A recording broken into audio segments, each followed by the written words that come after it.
Continuando aqui, nós vamos falar agora, falei aqui no começo da aula sobre o apóstolo Paulo, que foi um grande homem de Deus, que teve uma transformação de vida, né, muito grande. Lembrando que o apóstolo Paulo foi um homem, né, um cidadão romano, né, um homem que conhecia a palavra de Deus, conhecia o Torá, ensinado por Gamaliel, mas em determinado momento da sua vida ele se deparou com Cristo. Ele teve um encontro com Jesus Cristo, a caminho a Damasco.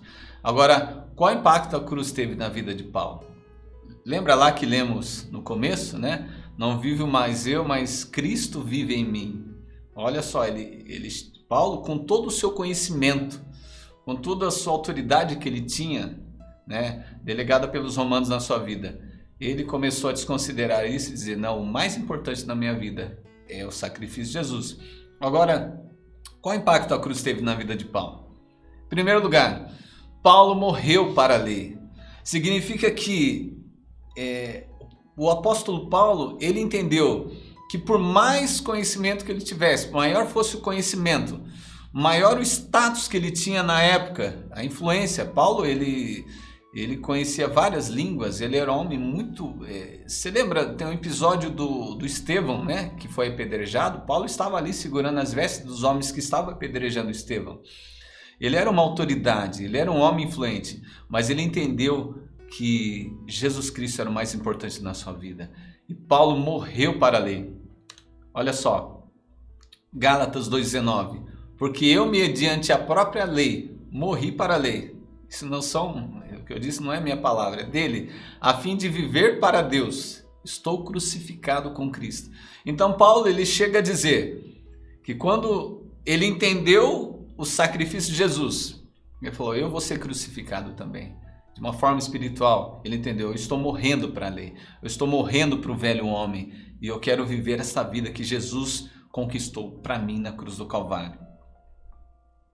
Outro ponto, o apóstolo passou a ter o verdadeiro entendimento sobre Deus e do seu propósito, missão de vida. Eu coloquei entre parênteses, missão. Propósito é missão.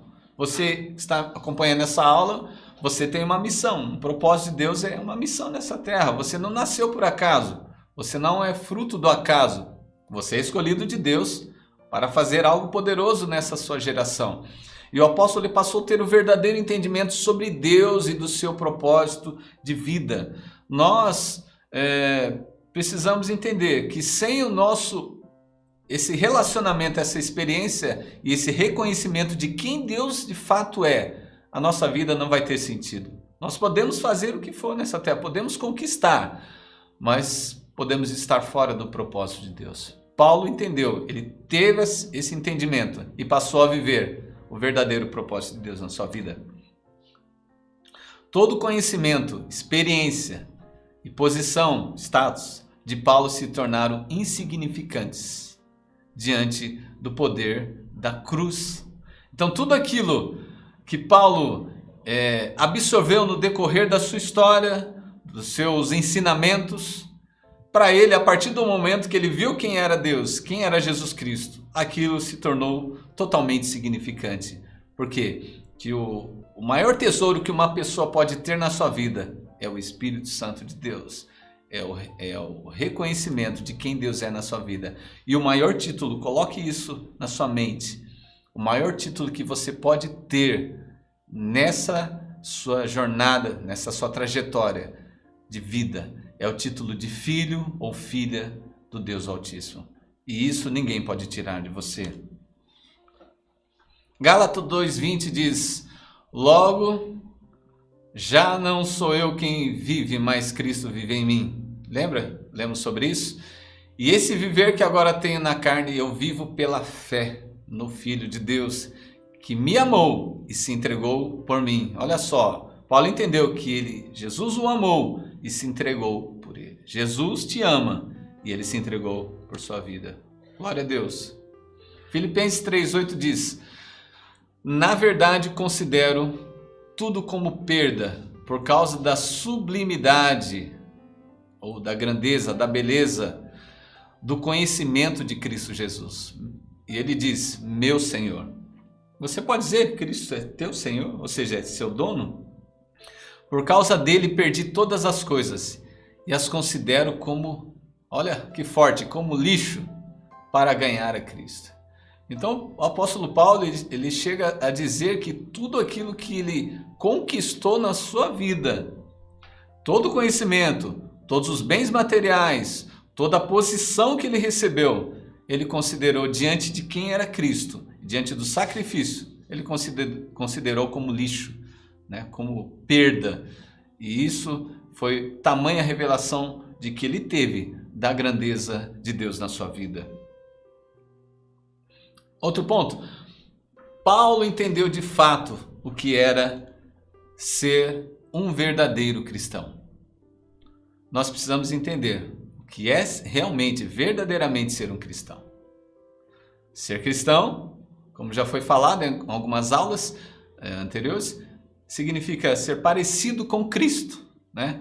Ser semelhante a Cristo. E isso é um peso na nossa vida, sim. Porque a partir do momento que eu falo eu sou cristão, significa que as minhas atitudes, elas têm que começar a ter um direcionamento, a maneira de eu falar, as decisões, como se Jesus Cristo estivesse em meu lugar. Quando você pensar em fazer algo, se isso está certo ou errado, pergunte para si mesmo, Jesus Cristo faria isso? Jesus Cristo falaria isso? Jesus Cristo julgaria esta pessoa? Jesus Cristo tomaria esse tipo de decisão? Só por esta base, você com certeza vai tomar a decisão certa, que é a vontade de Deus. Atos 9, versículo 3 a 5. Enquanto seguia pelo caminho, ao aproximar-se de Damasco, subitamente uma luz do céu brilhou ao seu redor e ele caiu por terra e ouviu uma voz que lhe dizia: Saulo, Saulo, né? Por que você me persegues? Ele perguntou: Senhor, quem é você? E a resposta foi: eu sou Jesus, a quem você persegue. Então Paulo recebeu carta das autoridades para perseguir os cristãos porque ele julgava ser uma seita. Ele julgava aqueles homens serem pessoas que iam prejudicar a sociedade, toda aquela região. Mas a partir do momento que ele estava indo para Damasco, ele teve um encontro com Jesus Cristo, uma luz do céu, né? Refletiu sobre ele, o próprio Senhor Jesus bradou e falou com ele ali. Que experiência sobrenatural e poderosa. Eu e você precisamos ter essa experiência na nossa vida. Não da mesma forma de Paulo, né? Nós precisamos ter esse encontro com Deus e precisamos todos os dias buscar ouvir essa voz de Deus e andarmos no caminho que Ele preparou para nós. Agora, qual a influência a cruz de Cristo deve ter na minha trajetória? Nós estamos partindo aí para a reta final, né? Vamos pontuar algumas coisas, mas o primeiro ponto, eu preciso entender que somente através do reconhecimento do sacrifício de Cristo na cruz, e minha confissão, obtenho salvação. Então, o primeiro passo é o reconhecimento. Vou voltar aqui do sacrifício de Cristo. Eu reconheço quão grande foi esse sacrifício, quão poderoso foi esse evento. Segundo, eu preciso confessar. Nós precisamos declarar, né? Se com a tua boca confessares que Jesus é o Senhor e em teu coração creres que Deus os ressuscitou dentre os mortos, será salvo. Está em Romanos 10:9. Então nós precisamos reconhecer e confessar isso na nossa vida. E olha em 1 Timóteo 2:5. Porque há um só Deus e um só mediador entre Deus e a humanidade, Cristo Jesus, o homem. Então o único caminho, as pessoas falam, Deus é um só. Realmente Deus é um só. Religiões tem um monte. Mas o caminho também é só um. Jesus Cristo, Ele é o único mediador. Então, para nós obtermos a resposta de Deus, não adianta procurarmos por esse, por aquele, não. É Jesus Cristo. Ele é o mediador. Eu citei aqui anteriormente, Romanos 10:9. Se com a tua boca confessar Jesus Cristo como Senhor e em seu coração crer que Deus o ressuscitou dentre os mortos, você verdadeiramente será salvo. Então você tem que confessar Jesus e no coração crer. Outro ponto. Preciso viver uma experiência pessoal com Deus através de um arrependimento sincero e genuíno. Não existe salvação. Não existe salvação sem arrependimento, sem confissão, sem entrega. Eu volto a dizer, se uma pessoa ela vem para uma igreja evangélica, ela se diz cristã e ela não teve um arrependimento, ela só mudou de religião. Ela pode se tornar um simpatizante até, mas não quer dizer que é um filho de Deus, porque o verdadeiro filho, ele é aquela pessoa que se arrepende dos seus pecados. Mesmo que você cresceu num lar cristão, os seus pais eram, mas você precisa ter uma experiência com o Espírito Santo. Você precisa ter uma experiência pessoal com Deus vivo, e isso é possível. Quando nós falamos de uma experiência pessoal com Deus, parece que é algo muito longe, muito distante, e não é. Deus ele está perto, e o caminho é Jesus. E ele deixou o Espírito Santo. Então, no final desta aula, separe um momento, entre no seu quarto, ou um lugar que você estiver, que você puder ter essa privacidade, e fale com o Espírito Santo. Peça para ele revelar Deus verdadeiramente no seu coração. Então, essa experiência todos nós precisamos ter para que realmente tenhamos uma mudança de vida. Atos 2:38, Pedro respondeu, falando do apóstolo Pedro aqui, arrependam-se e cada um de vocês seja batizado em nome de Jesus Cristo para a remissão dos seus pecados e vocês receberão o dom do Espírito Santo. Então veja aqui, esse evento não foi um evento qualquer, foi após a descida do Espírito Santo. Pedro, aquele que negou Jesus, após ser cheio do Espírito Santo, ele começou a se tornar uma pessoa realmente influente na sua época. Ele declarou que nós precisamos arrepender. Para aquelas pessoas que estavam lá, arrependam-se e sejam batizadas em nome de Jesus Cristo, para a remissão dos pecados, e receberão o dom do Espírito Santo. Então, quando eu me arrependo, quando eu confesso Jesus, o Espírito Santo, ele passa a habitar dentro de mim. Eu costumo dizer que o maior tesouro que uma pessoa pode receber na face da terra, enquanto viver, é o Espírito Santo, que é o próprio Deus habitando nela. Outro ponto, tenho que pregar o Evangelho de Cristo. Isso é muito importante. As pessoas estão pregando tantas coisas aí fora e nós temos que falar de Jesus. Nós precisamos. Olha Marcos 16:15. E disse-lhes: vão por todo mundo e preguem o Evangelho a toda criatura. E quando nós falamos de pregar o Evangelho, não significa somente falar, não. Nós precisamos viver esse Evangelho. Viver a palavra de Deus. E olha só uma frase de Agostinho de Hipona. Estamos partindo aí para o final. Pregue em todo o tempo e, se necessário, use palavras. Ou seja, o que ele está dizendo para nós? A nossa vida é uma carta. A nossa vida é um testemunho. Nós podemos sim influenciar essa geração que nós estamos vivendo. Nós precisamos influenciar nossos filhos. Nós precisamos influenciar as pessoas no trabalho, na faculdade, na escola onde estivemos, pessoas até mesmo da igreja.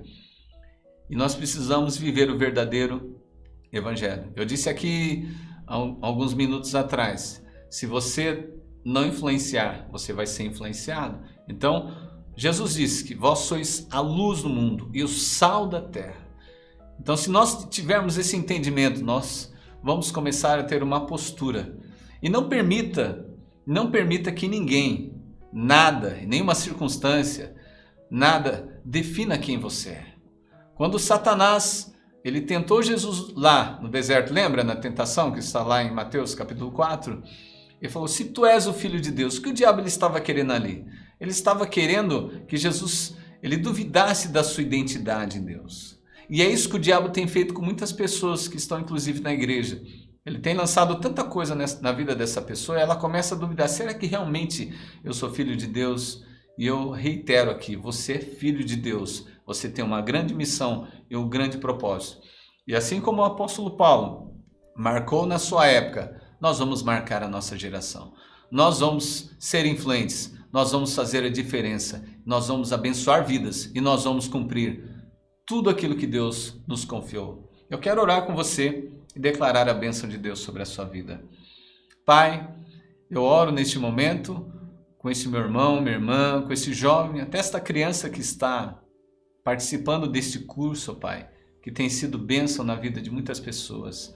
E eu quero declarar, Pai, a bênção sobre esta pessoa, que aquilo que foi uma influência do passado, que possa estar atrapalhando os seus caminhos, Pai, que caia por terra, Pai. Eu declaro, Deus, um novo tempo sobre esta pessoa, que ela possa ouvir a Tua voz. Espírito Santo, que o Senhor venha encher esta vida com o Teu poder e que ela seja guiada pela Tua palavra e todas as promessas que o Senhor tem para ela e para a sua geração se cumpram, em nome de Jesus.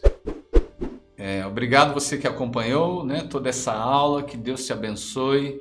E no final dessa aula tem 3 questões para você estar respondendo, né, como nas anteriores, né, nos outros estudos, que vai estar validando esse ensinamento para você. Que Deus te abençoe em nome de Jesus.